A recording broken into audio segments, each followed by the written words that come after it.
Praise lord. దేవుని పరిశుద్ధ నామానికి మహిమ కలుగునుగాక. ఈరోజు దేవుడు మనల్ని అందరినీ ఆశీర్వదించునుగాక. ఆమేన్. ఇదిన ముందున ప్రభు సన్నదానానికి కుడి చేరువచ్చిన మీ అందరికీ ప్రభు పేరిట శుభాలు వందనాలు తెలియజేస్తున్నాను. దయచేసి మీ తోటి వారికి కూడా ఒకసారి వందనాలు చెప్తారండి. అవకాశం ఉంటే వారు చేపట్టుకుని ఒకసారి ప్రభు మిమ్మల్ని దీవించునుగాక అని చెప్పండి. ప్రభు మిమ్మలను దీవించునుగాక.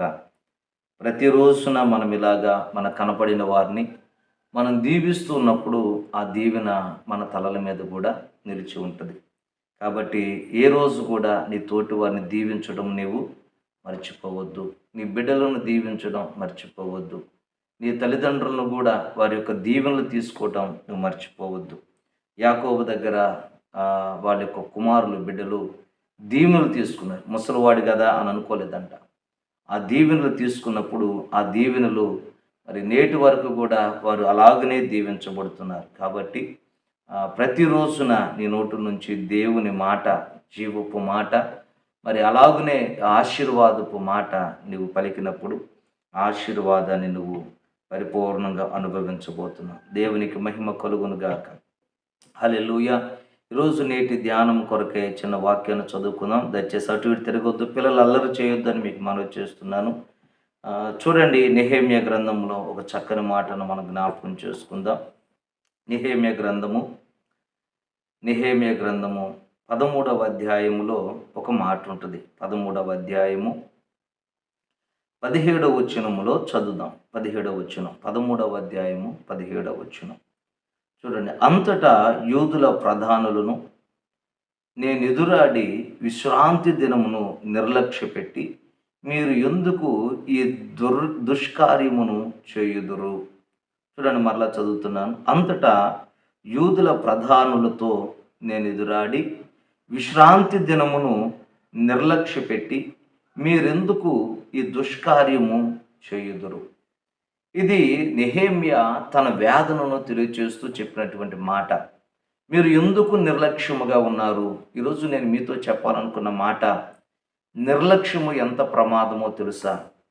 చూడండి, బైబిల్ గ్రంథంలో మనం చదువుకుంటే మరి ఇజ్రాయెల్ ప్రజలను సూచిస్తూ ఇజ్రాయెల్ ప్రజలతోటి నెహెమ్యా మాట్లాడుతూ తన బాధ అంతటిని వ్యక్తపరుస్తున్నాడు. ఏంటి తన బాధ అంతా అంటే, వారంట దేవుని మందిరాన్ని నిర్లక్ష్యం చేస్తున్నారంట.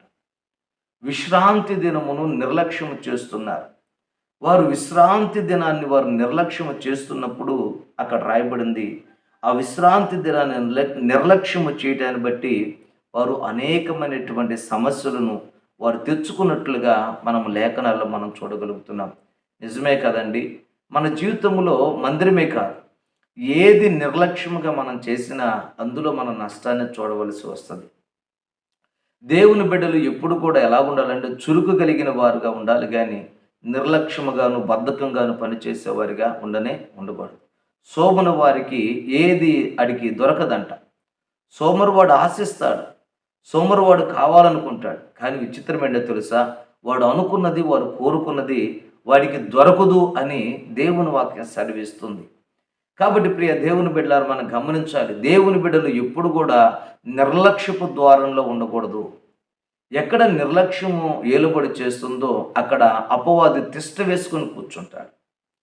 అక్కడ నీ జీవితంలో ఏ కార్యము జరగనివ్వడండి, ఏ అద్భుతాన్ని జరగనీయడు, ఏ ఆశ్చర్యమైన కార్యాన్ని జరగనివ్వడు. కారణం ఏంటి అంటే, నీ నిర్లక్ష్యమే నీ ఆశీర్వాదాలను ఆపివేస్తుంది.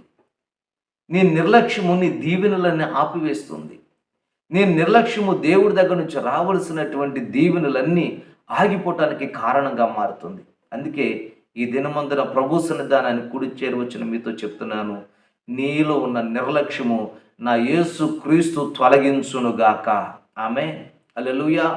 యెహోషువతో కూడా మాట్లాడుతూ అంటాడు, రేపు పొద్దున మీ మధ్యన నా దేవుడు అద్భుతాలను చేయబోతున్నాడు. కాబట్టి ఈ రోజున మిమ్మల్ని మీరు పరిశుద్ధపరచుకోండి అన్నాడు. రేపటి రోజున మన జీవితంలో అద్భుతం జరగాలి అంటే, రేపటి రోజున మన జీవితంలో ఒక ఆశ్చర్యమైన కార్యం జరగాలంటే ఈ రోజే మనము పరిశుద్ధపరచుకోవాలి అన్నాడు. అంటే రేపటి రోజు జరగబోయే ఆశీర్వాదం, రేపటి రోజు జరగబోయే దీవెన కొరకు ఈరోజు మన నిర్లక్ష్యాన్ని విడిచిపెట్టగలిగితే రేపొద్దున గొప్ప అద్భుతాన్ని మనం చూడబోతున్నాం. దేవునికి స్తోత్రాలు చేద్దాం. చెప్పాలందరూ కూడా నోరు తెరిచి హల్లెలూయా చెప్పండి, హల్లెలూయా. కాబట్టి నిర్లక్ష్యం అనేటువంటిది చాలా ప్రమాదకరమైనది. అర్థమవటానికి మీకు ఒక మాట చెప్తాను. చరిత్రలో ఒక ఆయన ఉన్నాడు, జూలియస్ సీజర్. జూలియస్ సీజర్ అనేటువంటి ఆయన రోమా ప్రభుత్వం కాలంలో ఆయన పనిచేసినటువంటి వ్యక్తిగా ఉన్నాడు. ఈ జూలియస్ సీజర్ అనేటువంటి ఆయన దాదాపుగా 800 పట్టణాలను చేయించాడు. ఆయన ఏంటండి 800 పట్టణాలను చేయించాడు. దాదాపు 1 మిలియన్ దాకా శత్రువులను హతమార్చినటువంటి వ్యక్తిగా ఉన్నాడు. తన జీవితంలో ఆ గొప్ప విజయోత్సవం, అన్ని పట్టణాలను పట్టుకుని మరి దాదాపు 1 మిలియన్ దాకా ప్రజలను హతమార్చి ఒక మంచి విజయోత్సవముతో ఉన్నప్పుడంట అతని చేతికి ఒక ఉత్తరం అందించబడింది. అతని చేతికి ఒక ఉత్తరం అందించబడింది. మీరు గమనించాలి. ఆ ఉత్తరము అందించబడితే బిడ్లారా, ఆ ఉత్తరాన్ని తీసుకుని తన బెల్ట్లో పెట్టుకున్నాడు. ఆయన రాజ్యభవనానికి వెళుతున్నప్పుడు, ఆ రాజ్యభవనం అంటే ఆ రోమా యొక్క పార్లమెంటు సమావేశాలకి వెళుతున్నప్పుడు, ఆ సమావేశాలకి వెళ్ళేటువంటి ముందు మరి ఆ మెట్ల దగ్గర, లోపలికి వెళ్ళే ముందు ఆ మెట్ల దగ్గర ఒక హంతకుడు కూర్చొని ఉంటాడండి. ఒక హంతకుడు కూర్చొని ఉంటాడు. అక్కడ హంతకుడు కూర్చుని అతడు ఇటుగుండానే వెళతాడు సీజర్. కాబట్టి నేను అతన్ని హతమార్చాలి, చంపాలని ఒక ప్లాన్ వేసుకుని ఉన్నాడండి.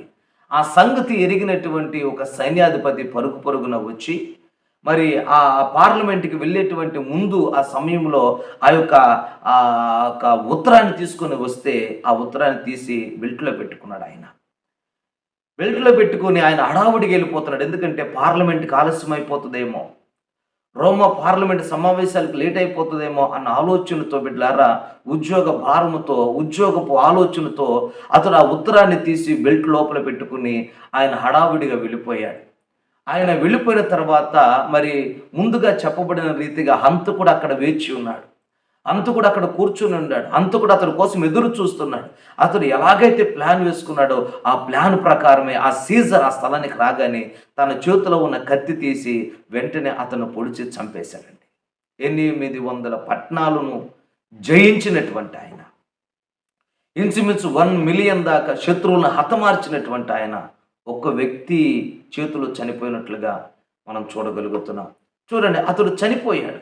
ఆ చనిపోయిన తర్వాత తన మిత్రులు, తన స్నేహితులందరూ వచ్చి ఆ శవాన్ని తీసుకుని వెళ్ళారు. ఆ శవాన్ని తీసుకుని వెళ్ళి ఆ శవాన్ని పరిశీలన చేస్తున్నప్పుడు, వస్త్రాలను పరిశీలన చేస్తున్నప్పుడు ప్రియ దేవుని బిడ్డలారా, చూడండి, ఆ బెల్ట్ ఓపెన్ చేస్తే ఆ బెల్ట్ లోపల చిన్న ఉత్తరం దొరికిందంట. ఏంటి ఉత్తరము అని చదివినప్పుడు అందులో రాయబడింది, రాజా, ఈరోజు నీవు రోమా సమావేశాలకు నువ్వు వెళ్ళొద్దు. ఎందుకంటే అక్కడ ఒక హంతకుడు నీ కోసం పొంచి ఉన్నాడు. అతడు నీ కోసం ఎదురు చూస్తున్నాడు. తన చేతుల కత్తి ఖడ్గం ఉంది. కాబట్టి నువ్వు వెళితే హతమార్చబడతావు. కాబట్టి నువ్వు వెళ్ళొద్దు అని ఆ ఉత్తరంలో రాసి ఉన్నాడంట. చూడండి, ఆ ఉత్తరంలో రాసి ఉంది. కానీ ఆ సత్యం అతనికి తెలియక అతడు పార్లమెంట్ సమావేశాలకు వెళ్ళిపోయాడు. అతడు ఎలాగైతే వెళ్ళాడు, వెళ్ళిన వెంటనే చంపబడ్డాడని రాయబడింది.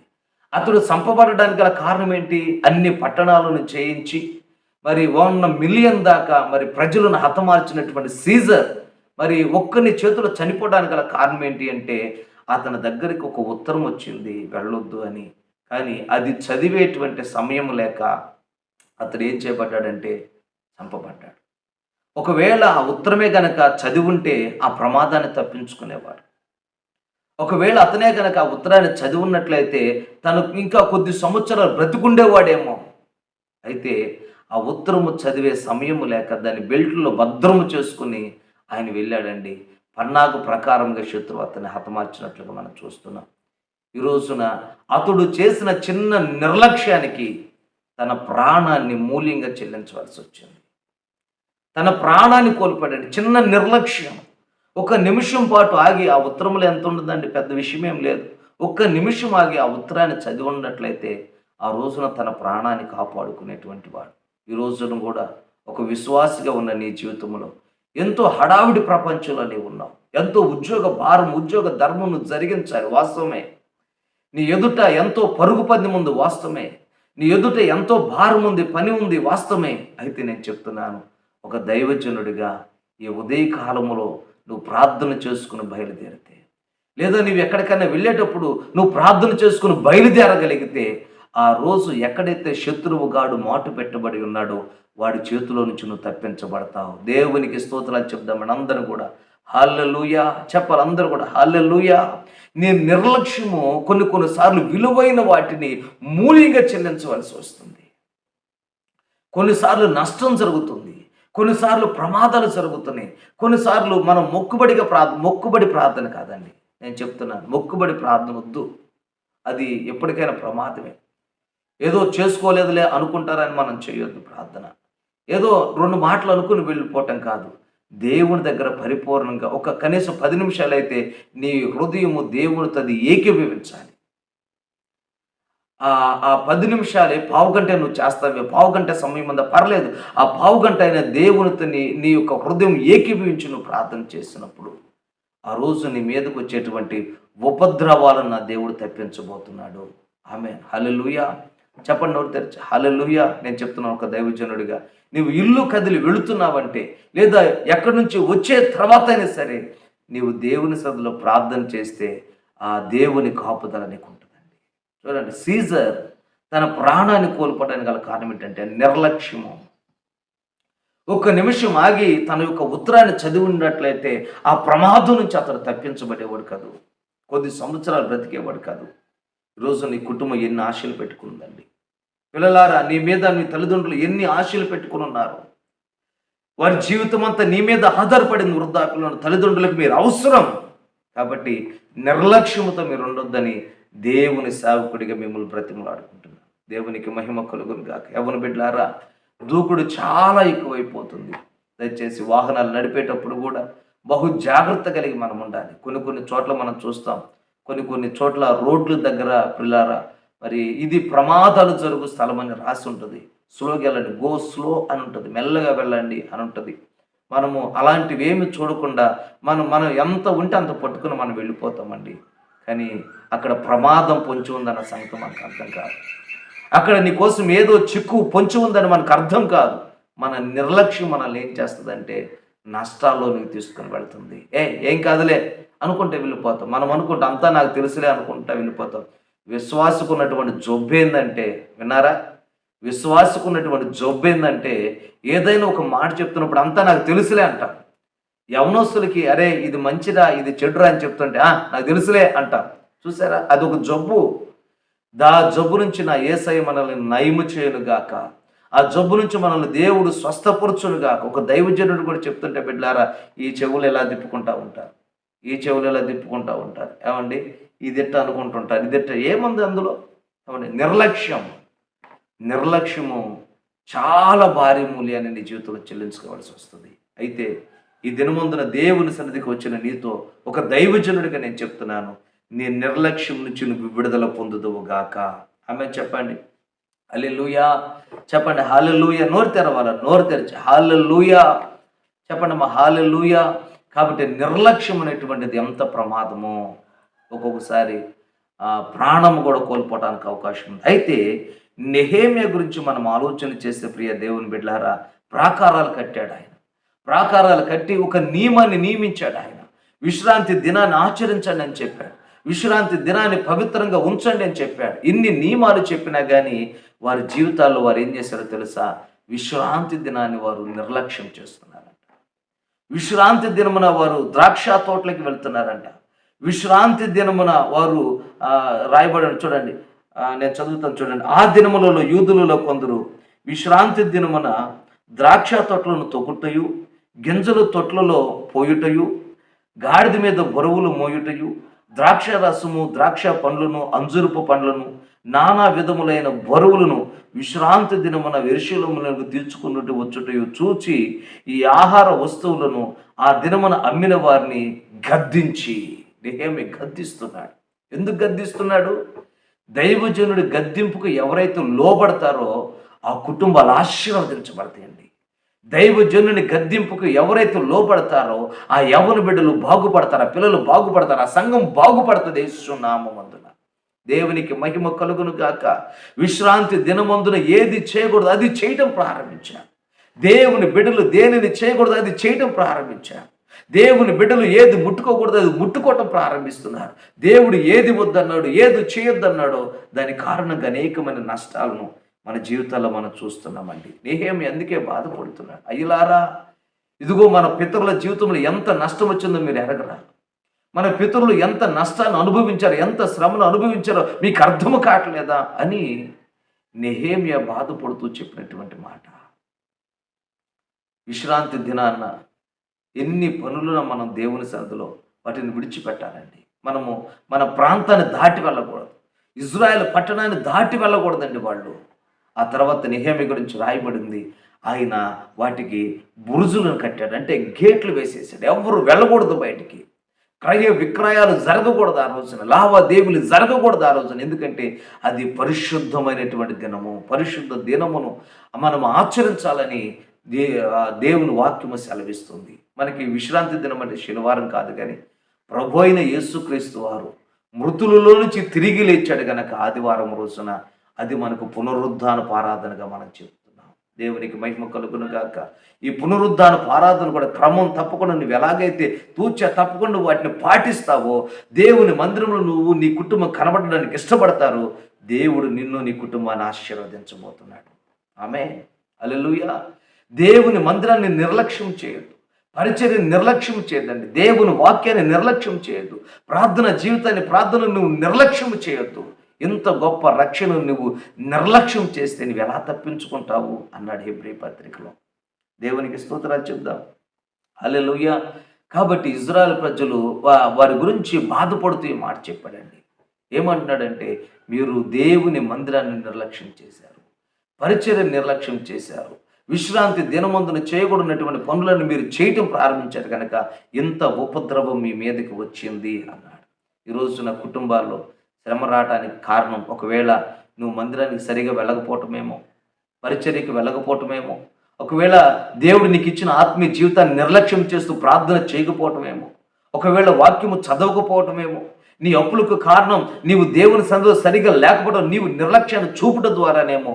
ఒకసారి నువ్వు ఆలోచన చేయాలని ఒక దేవుని సేవకుడిగా నేను మీతో చెప్తున్నాను. ఆలోచించండి. దేవుడు విక్రించబడడండి. దేవుడు విక్రించబడడు అమ్మా. దేవుడు విక్రించబడడు. మన క్రియా ఫలమే మనము అనుభవిస్తూ ఉంటాం. కాబట్టి ఎవరిలో నిర్లక్ష్యం ఉంటుందో ఆ నిర్లక్ష్యం నా ప్రభు ఈరోజు తొలగించుకునుగాక యేసు నామములో. బైబిల్ గ్రంథంలో మనం చదువుకుంటే బిడ్డలారా, సంఖ్యాకాండము 11వ అధ్యాయములో ఒక మాట ఉంటుంది.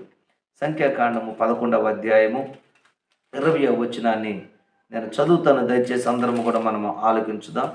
సంఖ్యాకాండము 11వ అధ్యాయము 20వ వచనం. ఇక్కడ కూడా ఒక మాట దేవుడు జ్ఞాపకం చేస్తున్నాడు. ఒక నెల దినముల వరకు అనగా అది మీ నాసికారంధ్రముల నుంచి వచ్చి మీకు అసహ్యము పుట్టు వరకు దానిని తిందురు. ఏలయనగా మీరు మీ మధ్యనున్న యెహోవాను నిర్లక్ష్యము చేసి ఆయన సన్నిధిని ఏడ్చి ఐగుప్తుల నుండి ఎందుకు వచ్చితిమి అనుకుంటిరి అన్నాడు. చూసారా, దేవుని బిడ్డలంట అయ్యో ఈ లోకంలో నుంచి మేము ఎందుకు వచ్చాము అనుకున్నారంట. అంటే లోకమే బాగుంది అనుకున్నారేమో. ఈ రోజున కూడా రక్షించబడి ఇలా అనుకుంటున్నావా తమ్ముడా? ఇలాగే అనుకుంటున్నావా? చెప్పండి. నేను రాకపోయి ఉంటే హ్యాపీగా ఉండేవాడు, లోకంలో ఎంజాయ్ చేసేవాడిని అనుకుంటున్నావా? ఇజ్రాయెల్ ప్రజలు అలాగే అనుకున్నారంట. ఎందుకు వచ్చితిమి అని ఏడ్చారంట వాళ్ళు. దేవుని కోపం అందుకు వచ్చిందండి. వారు మాంసాన్ని అడిగినందుకు కాదు. మాంసం 4 రోజులు కాదండి, జీవితాంతం పెట్టమన్న పెడతాడు దేవుడు. ఆయన బాహు ఏమి తక్కువ కాలేదు, ఆయన హస్తం ఏమి కుర్చ కాలేదు. ఆయన సమృద్ధిగా ఇవ్వగలిగినటువంటి దేవుడు. మరి ఎందుకు మన జీవితంలో సమృద్ధిని అనుభవించట్లా మనం ఏడుస్తున్నాం? ఏడవద్దండి, దేవుణ్ణి అడగండి, దేవుడు ఇస్తాడు. మోషేది అన్నాడు, నా మీద పడి ఏడుస్తాడు ఎందుకురా? ఏమండి, ఆశీర్వదించబడిన వారి మీద పడి ఏడుతారు కొంతమంది, దీవించబడిన వారి మీద పడి ఏడుతారు కొంతమంది, ఉద్యోగాలు చేసుకుంటున్న వారి మీద పడి ఏడుతారు కొంతమంది, పిల్లలు ఎదిగి అభివృద్ధి పొందుతుంటే మంచిగా చదువుకుంటే వారి మీద పడి ఏడుస్తారండి. మీరెందుకు ఏడవాలి వారి మీద పడి? చదువు, దేవుడి జ్ఞానాన్ని ఇస్తాడు. చదువు, దేవుడి వివేకాన్ని ఇస్తాడు. ప్రార్థన చేయి, దేవుడు ఉద్యోగపు ద్వారాలు తెరుస్తాడు. ప్రార్థన చే వస్తు వాహనాలు దేవుడికి ఇస్తాడు. ఆయన ఇవ్వలేనిదంటే ఏముంది? ఆయన హస్తం పురచకలేదు కదా. అయితే కానీ మనము ఎవరి మీద ఏడవకూడదు. ఆమె వారు ఏడ్చారంట, నాకు ఎవరు పెడతారు అని ఏడ్చారంట. కొండల తట్టు నా కన్నులు ఎత్తుచున్నాను, నాకు సహాయం ఎక్కడి నుంచి వచ్చును? యెహోవా వలనే నాకు సహాయం కలుగును. నీకు సమస్తం ఇవ్వగలిగిన దేవుడు ఈ రోజున నీకున్నాడు. ఆమె చెప్తారా? హల్లెలూయా చెప్పండి, హల్లెలూయా. సమస్తమును ధారాళముగా ఇవ్వగలిగిన దేవుడున్నాడు. ఆయన వైపు మనం చూసినప్పుడు ప్రియ దేవుని బిడ్డారా, ఆయన ఖచ్చితంగా మన ఆకలిని తీర్చువాడై ఉన్నాడు. ఇక్కడ మోషేతో దేవుడు అన్నాడు, ప్రభువా, ఇంతమంది బిడ్డలకి నేను ఆహారం ఎక్కడి నుంచి తీసుకురావాలి? ఎన్ని గొర్రెలు కొయ్యాలి? ఎన్ని పొట్టేలు హతమార్చబడాలి వీళ్ళ కోసము అంటే మోషేతో దేవుడు అన్నాడు, మోషే, నా బాహుబలం ఏమన్నా తక్కువైనా? ఎందుకు కంగారు పడుతున్నావు? ఎందుకు భయపడుతున్నావు అని ఒక్కరోజు కాదు, 2 రోజులు కాదు, నెల దినాలు వారికి ఆహారం పెట్టబోతున్నారు. వారి నాసిక రంధ్రంలోంచి బయటికి వచ్చినంతగా వారు తినబోతున్నారు. కారణం ఏంటో తెలుసా? వారు నిన్ను కాదు, నన్ను నిర్లక్ష్య పెట్టాడు అన్నాడు. ఈ రోజున దేవుని నిర్లక్ష్య పెట్టేవాడిగా ఉన్నావా? అమ్మా, అది ప్రమాదం నీ జీవితంలో. దేవుని సన్నిధిని నిర్లక్ష్య పెట్టేవాడిగా ఉన్నావా? అయ్యా, ప్రమాదం అది. దేవుని సన్నిధిని నిర్లక్ష్య పెట్టేవాడిగా ఉన్నావా? సనిగేవాడిగా, గునిగేవాడిగా, ఏడ్చేవాడిగా ఉన్నావా? అయితే అది నీ జీవితంలో ప్రమాదం అని ఒక దేవుని సేవకుడిగా నేను చెప్తున్నాను. ఒకవేళ నిర్లక్ష్యముగా దేవుని నిర్లక్ష్యం చేసి ప్రతి విషయంలో దేవుని వెనకాల పెట్టేవాడిగా ఉన్నవేమో నాకు తెలియదు. ఈ రోజు నుంచి అయినా దేవుడు నీ ఎదుట నీ ముందు ఉంటే ఆయన నీ మార్గాలని సరళం చేస్తాడు. ఆమె నీకు ద్వారాలు తెరుస్తాడండి. కాబట్టి ఈరోజైనా కన్నులు తెరిచి, ప్రభువా, ఇంతకాలం నిన్ను నిర్లక్ష్యం చేశానయ్యా, వాక్యాన్ని నిర్లక్ష్యం చేశాను, ప్రార్థన నిర్లక్ష్యం చేశాను, పరిచర్యను నిర్లక్ష్యం చేస్తూ వచ్చాను, దేవుని మందిరాన్ని నిర్లక్ష్యం చేస్తూ వచ్చాను, దైవ సేవకులు చెప్పిన మాటలు నిర్లక్ష్యం చేస్తూ వచ్చాను, నా తల్లిదండ్రులు చెప్పిన మాటలు త్రోసిపుస్తూ వచ్చానయ్యా, అయ్యా నన్ను క్షమించవా అన్నట్లయితే అందరూ నిలువు మోకాళ్ళ మీదకి వచ్చేద్దామా? దయచేసి అందరూ నిలువు మోకాళ్ళ మీదకి రావాలి. ప్రభువా అని ఈ రోజున నువ్వు ఆయన సన్నిధికి రాగలిగితే బిడ్డలారా, దేవుని నిర్లక్ష్యం చేస్తానంట, అటువంటి బిడ్డలకి మరణము హఠాత్తుగా వస్తుందన్నాడు. సామెతలు 24:22 ఈ మాట రాయబడింది. నిర్లక్ష్యం చేసే బిడ్డల మీదకి హఠాత్తుగా శ్రమ రాబోతుంది. నిర్లక్ష్యం చేసే బిడ్డల మీదకి హఠాత్తుగా ఉపద్రవం రాబోతుంది. నిర్లక్ష్యం చేసే బిడ్డల మీదకి హఠాత్తుగా మరణం వస్తుంది. కాబట్టి ఈరోజైనా నిర్లక్ష్యం నీవు చేయకుండా దేవుని సన్నిధిలో శ్రద్ధ కలిగిన వ్యక్తిగా ఉంటే, దేవుని సన్నిధిలో క్రమం కలిగిన వ్యక్తిగా ఉంటే, ఈరోజు మొదలుకొని దేవుడు నీ కుటుంబాన్ని ఆశీర్వదించబోతున్నాడు. ఈరోజు మొదలుకొని యవనస్తుడా నీ కుటుంబాన్ని నిన్ను దీవించబోతున్నాడు, నీ సంఘాన్ని ఆశీర్వదించబోతున్నాడు. కాబట్టి నువ్వు ఆశీర్వదించబడినట్లుగా నీ నిర్లక్ష్యాన్ని నువ్వు విడిచిపెట్టగలిగితే చాలు. వారు దేవుని నిర్లక్ష్యం చేశారంట. దేవుడు ఎన్ని వాక్యాలు ఇచ్చాడండి. వాగ్దానాలు నిర్లక్ష్యం చేస్తున్నావా? దేవుడు ఎంత ఆత్మీయ స్థితిని ఇచ్చాడండి. నీ ప్రార్థన జీవితాన్ని నిర్లక్ష్యం చేస్తున్నావా? దేవుడు నీ చేతుల్లో నీకు వాక్యం ఇచ్చాడండి, ఆ వాక్యాన్ని నిర్లక్ష్యం చేస్తున్నావా? ఈరోజు అయినా దేవుని వాక్యం చదువుతానని, ప్రార్థన చేస్తానని, దేవుని మందిరానికి వస్తానని ఒక తీర్మానం తీసుకోగలిగితే, ప్రభువా అయ్యా, నేను విశ్రాంతి దినము రోజున, పునరుద్ధానపు రోజున ఏ పనికి నేను వెళ్ళనయ్యి నా కుటుంబాన్ని ఆశీర్వదించన్నట్లయితే నీ కుటుంబాన్ని ఆశీర్వదిస్తాడు, దీవిస్తాడండి. ఈ దినమందున దేవుని తట్టు మన చేతులు ఎత్తుదామా? హల్లెలూయా, హల్లెలూయా. అందరం నోరు తెరిచి ప్రార్థన చేద్దాం. నిర్లక్ష్యమును నువ్వు విడిచిపెట్టాలి. సీజర్ చనిపోవడానికి కారణం నిర్లక్ష్యమే. ఒక నిర్లక్ష్యం.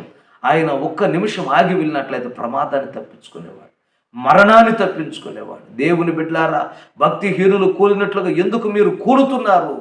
దేవుని నిర్లక్ష్య పెట్టుటాన్ని బట్టే కదా, దేవుని నిర్లక్ష్యం చేయడాన్ని బట్టే కదా, దేవుని కార్యాలు, దేవుని మాటలను మీరు నిర్లక్ష్య పెట్టడాన్ని బట్టే కదా భక్తిహీనులు కూలినట్లుగా కూలుతున్నారు. అయితే నా ప్రభు చూస్తున్నాడు, దినమందున నువ్వు కూలడానికి వీలు లేదు. ఈరోజైనా దేవుని విషయాల్లో నువ్వు నిర్లక్ష్యం చూపకుండా ఉన్నట్టయితే దేవుని మహిమ నీతో ఉండబోతుంది. పరిశుద్ధుడా, ప్రేమ కలిగిన తండ్రి, దయగలిగిన మా రాజానికి వందనాలు చెల్లిస్తున్నాను. మా ప్రభువానికి కృతజ్ఞతాస్తుతులు చెల్లిస్తున్నాం. ఈ దినమందు నీ పాదాల యొద్దకు, నీ సన్నిధానానికి కూడి చేరువచ్చిన బిడ్డలందరినీ మీరు ఆశీర్వదించండి. నీ వాక్యము జీవము నాయన. నాతో, మాతో, అందరితో మీరు మాట్లాడుతూ వచ్చారు. మేము ఏ విషయంలో నిర్లక్ష్యం చేస్తూ వచ్చాను ప్రభువా, నన్ను క్షమించండి. సంఘం విషయంలో ఎక్కడ నిర్లక్ష్యం చూపానో క్షమించండి నాయన. కుటుంబ విషయాల్లో ఎక్కడ నిర్లక్ష్యం చూపానో క్షమించండి ప్రభువా. అయ్యా, సమాజ విషయంలో ఎక్కడ నిర్లక్ష్యముగా ఉన్నాను నన్ను క్షమించండి నాయన. ఇదిగో సీఎంలో నిర్విచారముగా ఉన్న వారికి శ్రమ అన్నావు నాయన. ఆ శ్రమ రాకుండా మమ్మల్ని అందరినీ తప్పించమని ప్రార్థిస్తున్నాను. ఏదైనా ముందు కూడి చెరువచ్చిన బిడ్డలందరినీ మీరు దీవించండి, ఆశీర్వదించండి నాయన. వారికి ఉన్న అవసరాలు, అక్కర్లు తీర్చండి నాయన. రక్షణ ఆనందంలోకి నడిపించండి. వారి రక్షణను భయముతో వణుకుతో కొనసాగించే కృప దయచేయండి ఆయన. ఈ దినముందు వారికి కావలసిన ప్రతి ఆశీర్వాదాన్ని, వారి అవసరాలన్నీ ఈ దినముందు తీర్చబడును గాక. వారి ప్రయాణాల్లో తోడుకునండి, వారి శుభకార్యాల్లో మేలు చేయమని ప్రార్థన చేస్తున్నాను. బిడ్డలందరినీ నీ చేతులకు అప్పగించుకున్నాను. నజరేయుడైన యేసుక్రీస్తు నామమున ప్రార్థన చేసి అడిగి పొంది ఉన్నాము తండ్రి. ఆమేన్. హల్లెలూయా. చెప్దాం, హల్లెలూయా. అందరికి వందనాలు. ప్రభు మిమ్మల్ని దీవించునుగాక. ఆమేన్.